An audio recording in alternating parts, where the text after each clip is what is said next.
자, 이번 시간에는 2020 수능 수학 나형 문제 중에서 오답률이 학생들이 실제로 풀었는 문제의 오답률이 15위부터 14, 13위까지 문제를 한번 풀어보겠습니다. 먼저 2020 수학 나형 문제 중 오답률 15위는 12번, 여러분 보이는 12번 문제입니다. 오답률이 44%입니다. 자, 제일 먼저 12번 문제를 보면 함수 fx가 마이너스 x의 4제곱 8a제곱 x제곱 마이너스 1, 이 4차 함수고, 여러분 차수가 짝수밖에 없습니다. 짝수밖에 없으니까 좌우 대칭이고, 그 다음 y절편이 마이너스 1인 여러분 그래프입니다. 그리고 이 b와 2-2b에서 극대라고 했습니다. 4차 함수에서 최고차이 음수인데 극대가 2개나 됩니다. 그때 a 플러스 b의 값을 구하라, 그런 문제입니다. a는 0보다 크고 b도 1보다 큰 상수가 되겠습니다. 자, 그럼 이 문제를 풀기 전에 제일 먼저 여러분 4차 함수의 4차 함수 그래프의 개형을 한번 그려보도록 하겠습니다. 개형을 한번 그려봅니다. 여러분 4차 함수의 종류 몇 가지입니까? 3차 함수의 그래프의 종류는 4가지가 있습니다. 3차 함수의 그래프의 종류는 3가지, 4차 함수의 그래프의 종류는 4가지입니다. 최고차항을 양수로 하고 여러분 그려보도록 하겠습니다. 자, 최고차항을 양수로 잡으면 이런 첫 번째 이런 그래프, 여러분 극소, 극대, 극소, 이런 그래프 첫 번째 있고, 두 번째 그래프는 여러분 이렇게, 자, 극소가 있고 이 접선의 기울기 0이지만은 극값이 아닌 점. 그 다음에 세 번째는 그래프가 극소가 있고 증가하는 부분, 여기가 극소값이고 여기는 증가하는 그래프. 자, 네 번째는 여러분 사중근의 그래프 됐습니까? 이렇게 4차 함수의 그래프는 4가지 개형을 갖고 있습니다. 그런데 첫 번째 그래프를 보면 유일하게 극대값을 가지는 그래프입니다. 그러면 이거를 음수라고 했으면, 최고차항을 음수라고 하면 여러분 이 그래프를 아래로 뒤집어야 되겠죠. 다시 말해서 x축에 대칭이게 그려주면 됩니다. x축에 대칭이게 그려주면 여러분 어떻습니까? 극대값이 2개, 극소값이 1개, 이 조건을 만족하는 그래프가 되겠죠. 그래서 4차 함수의 그래프, 최고차항이 음수고 극대값이 이렇게 2개가 되어 있으면 여러분 이 그래프를 x축으로 대칭 이동을 시켜서 여러분 그려주면 되겠습니다. 그래서 그래프의 개형을 한번 밑에 그려보도록 하겠습니다. 자, 좌우 대칭이고 y절편은 여러분 마이너스 1입니다. 좌우 대칭이고 이렇게 y절편 마이너스 1. 자, 요 지점이 어느 지점인지 잘 모르겠지만은 하여튼 마이너스 1 이렇게 있고 됐습니다. 그죠? 그러면 자, 실제로 미분에 관계된 문제고, 그 다음에 극대값이 이렇게 x가 극대일 때 주어져 있기 때문에 이 주어진 fx를 여러분 미분해 보도록 하겠습니다. 자, 미분해 봅니다. 미분하면 마이너스 4x의 세제곱 마이너스 16배의 a제곱 x 이렇게 됩니다. 자, 여러분 마이너스 4x로 묶어내야 되겠죠. 마이너스 4x로 묶어내면 남는 것이 x제곱 마이너스 4a제곱 이렇게 됩니다. 그러면 여러분 인수분해 해야 되겠다, 그죠? 인수분해하면 마이너스 4x x 마이너스 2a x 플러스 2a 이렇게 되겠죠. 됐습니까? 예. 그러면 f'x를 0으로 만드는 x값은 0하고 여러분 2a하고 마이너스 2a 이렇게 됩니다. 그러면 여러분 그림에서 보면 이 지점이 여러분 요 지점이 요 지점이 여러분 마이너스 2a가 됩니다. 보입니까? 마이너스 2a가 되겠고 요 지점이 x가 0이 되겠죠. 자, 요 지점이 여러분 2a가 됩니다. 2a. 여러분 쪼면하지만 잘 볼 수 있으리라고, 잘 보이리라고 믿습니다. 플러스 2a 이렇게 됩니다.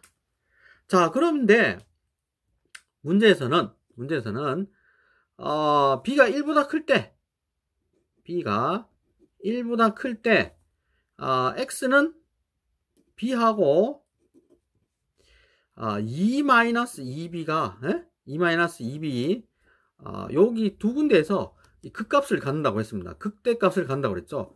그러면 우리가 뭐 상식적으로 보면은 요 지점이 2-2b 같고 요 지점이 b 같죠. 어느 것이 맞는지 여러분, 둘 중에 어느 게 큰지, 큰 값이 2a가 될 것이고 작은 값이 2-2b가 될 것입니다. 그래서 어느 게 큰지 여러분 정확하게 하기 위해서 한번 빼보겠습니다. 빼보면 b-2-2b 이렇게 빼보겠습니다. 빼면 여러분 얼마가 됩니까? 3b 빼니까 여러분 3b-2가 됩니다. 여러분 이거 b가 1보다 클 때 항상 양수가 되죠. 자, 어느 것이 큰지 b하고 2-2b 어느 것이 큰지 빼보니까 여러분 항상 양수가 났습니다. 그러면 여러분 b가 1보다 클 때 b가 2-2b보다 크게 되는 겁니다. 그럼 여기 와서 우리가 알 수 있는 사실은 -2a가 b가 더 크니까 2-2b가 작으니까 그죠? -2a가 2-2b가 되고 그 다음에 큰 거 2a가 b가 되는 겁니다. 됐습니까? 자, 여러분 여기 미지수 2개, 식 2개 나왔습니다. 이제 끝났습니다. 그죠? 자, 2a 자리에 b를 여기 집어넣습니다. 집어넣으니까 -b는 2-2b 그죠? 이 항에서 계산하면 따라서 여러분 b는 2가 됩니다. 자, b가 2가 되면 a는 1이 되겠죠. 됐습니까? 이렇게 4차함수의 그래프 개형을 알고 있다면 극대를 구해서 미분을 해서 극대를 구해서 그 나오는 x 값들을 맞춰서 여러분 연립방정식을 푸는 문제입니다. 뭐 그렇게 어렵지는 않겠습니다. 자, 이번에는 두 번째 2020 수학나영 오답률 14위 문제입니다. 14번째 오답률 14위 문제. 오답률이 44.8%입니다. 27번 문제 풀어보도록 하겠습니다. 이거는 위치하고 위치거리 속도에 관한 문제가 되겠습니다. 제일 먼저 우리가 이 내용을 풀기 위해서, 이 문제를 풀기 위해서 내용을 잠깐 보면은 위치나 그죠? 거리를 많이 했습니다. 이거 그죠? 미분하면 미분을 하게 되면 속도가 됩니다. 속도를 다시 뭐하면 적분하면 위치나 거리가 되는 겁니다. 자, 이 문제는 어떤 문제냐면 수직선 위를 움직이는 두 점 PQ가 있는데 시각 T입니다. 위치를 x1, x2라고 하자. 그죠? 자, 0초일 때는 x1이 어디에 있습니까? 이 거리를 한번 이렇게 잡아 보도록 하겠습니다. 이 지점을 0이라고 잡으면 0초일 때 t가 0보다 크나 같다고 했으니까 0초일 때는 x1의 위치는 0을 대입하면 0입니다. 0 그 자리에 있습니다. x2도 0을 집어넣으면 x2 0에 있습니다. 자, 그러면 1초가 되면 어떻게 됩니까? 1초가 딱 되면 x1의 위치는 1 집어넣으면 되겠죠. 1 -2 3 계산하면 얼마가 됩니까? 2가 되겠죠. 2의 위치에 있습니다. x1이 그러니까 점피 x1이 이렇게 2의 위치에 있습니다. 언제? t가 1일 때 됐습니까? t가 1일 때 이렇게 2초 위치에 있습니다. 자, 그러면 x2 점 q는 어디에 있습니까? t에 1을 집어넣으면 되겠죠. 자, 좀 과장해서 적으면 q는 t가 1일 때 여러분 13의 위치에 있습니다. 그러면 1초일 때에 두 점 P하고 Q의 거리는 어떻게 되나? 13 빼기 2를 하니까 11이 되겠죠. 됐습니까? 요런 문제입니다. 언제? 속도가 같아지는 순간. 여러분, 속도 구하려면 어떻게 됩니까? 위치나 거리를 속도 구하려면 미분하면 됩니다. 자, 바로 풀어보겠습니다. x1을 미분하면 3t의 제곱 마이너스 4t 플러스 3이 되고, x2를 미분하겠습니다. x2 미분하면 2t 플러스 12가 됩니다. 자, 속도, x1의 속도, x2의 속도 나왔습니다. 근데 문제에서 두 개의 속도가 같다고 그랬습니다. 그러면 같다니까 같다라고 놓고 풀어보겠습니다. 3t의 제곱 마이너스 4t 플러스 3하고 그 다음에 2t 플러스 12가 같다라고 놓겠습니다. 자, 같다라고 놓으니까 여러분 2차 방정식이 보입니까? 자, 넘어가면 3t의 제곱 마이너스 6t 마이너스 9는 0이 됩니다. 자, 3으로 약분하면 여러분 어떻게 됩니까? t제곱 마이너스 2t 마이너스 3 이렇게 되겠죠. 인수분해 보입니까? 인수분해 뭐 굳이 안 해도 여러분 보이리라고 생각합니다. 그래서 t는 뭐 3 또는 마이너스 1이 되겠죠. 근데 여러분 마이너스 1은 안 됩니다. 그죠? 그러니까 t가 3일 때 됐습니까? t가 3일 때 두 점이 속도가 똑같다는 얘기입니다. 그때 위치를 구하라. 그 사이의 거리를 구하라. 두 점 사이 거리, 두 점 사이 거리는 여러분 빼면 됩니다. 지금 수직선상에서 두 점 PQ가 움직이는 거니까 3초일 때 위치를 구해서 빼주면 됩니다. 자, t가 3일 때 t가 3일 때 점 P의 위치는 여러분 여기 대입하면 되겠죠. 그죠?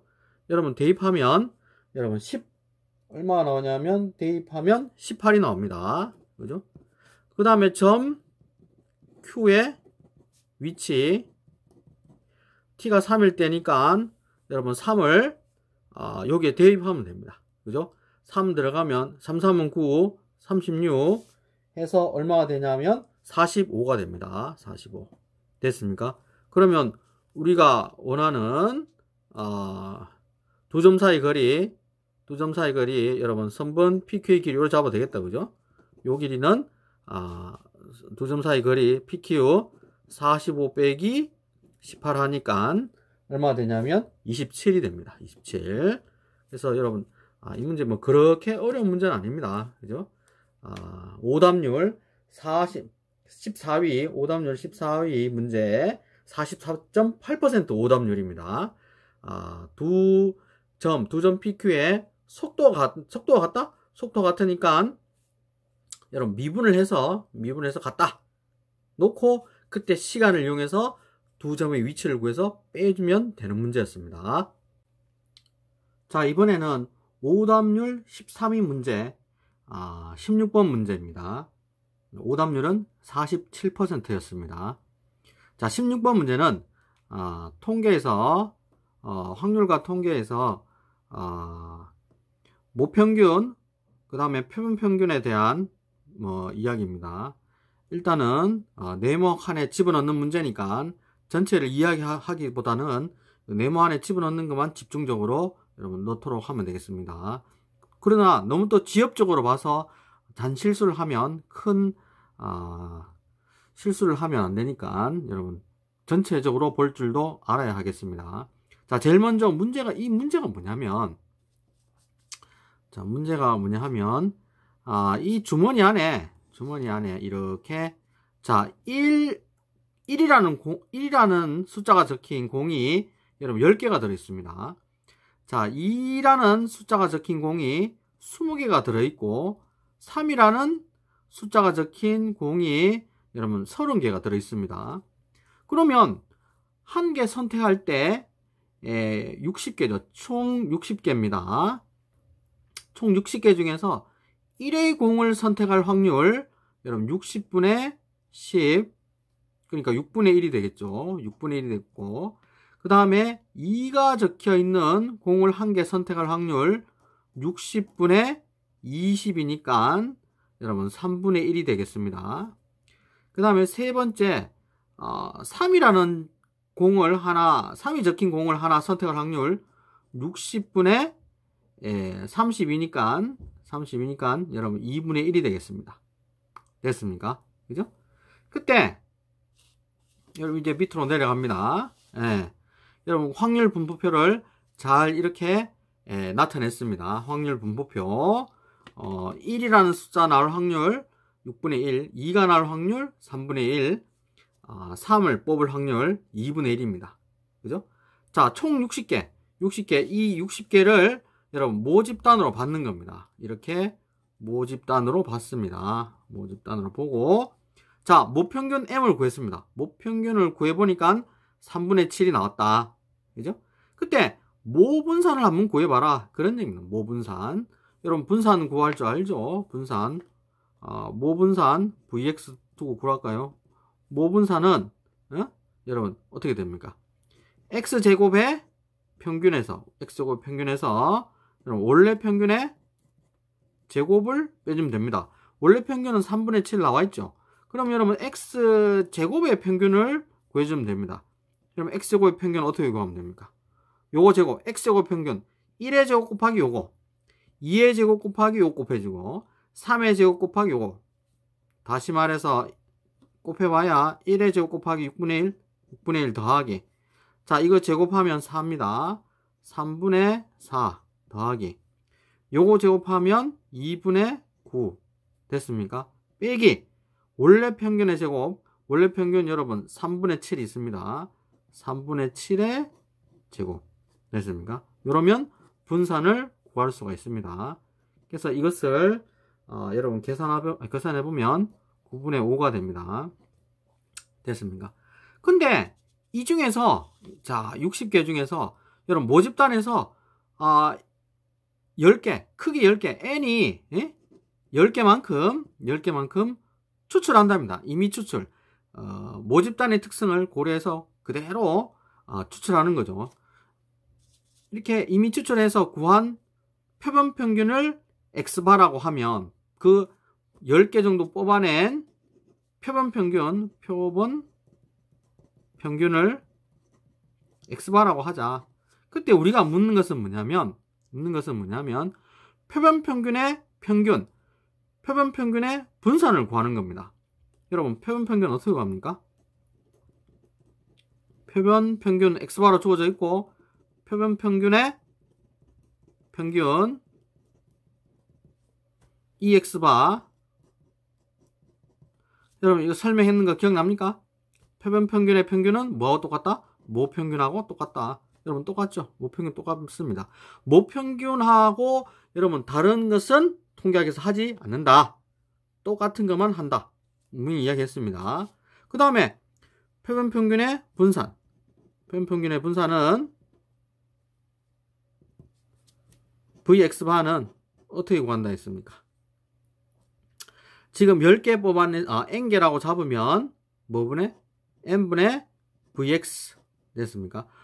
모 분산에서 n으로 나눠주면 됩니다. 그러면 여기서는 10개니까 10분의 1 곱하기 분산이 9분의 5가 됩니다. 9분의 5. 그래서 계산하면 1, 2 약분되고 여러분 18분의 1이 됩니다. 그죠? 표본 평균의 분산 이렇게 자료의 개수로 나눠주면 되겠습니다. 그래서 나에 들어갈 것은 여러분 18분의 1이 됩니다.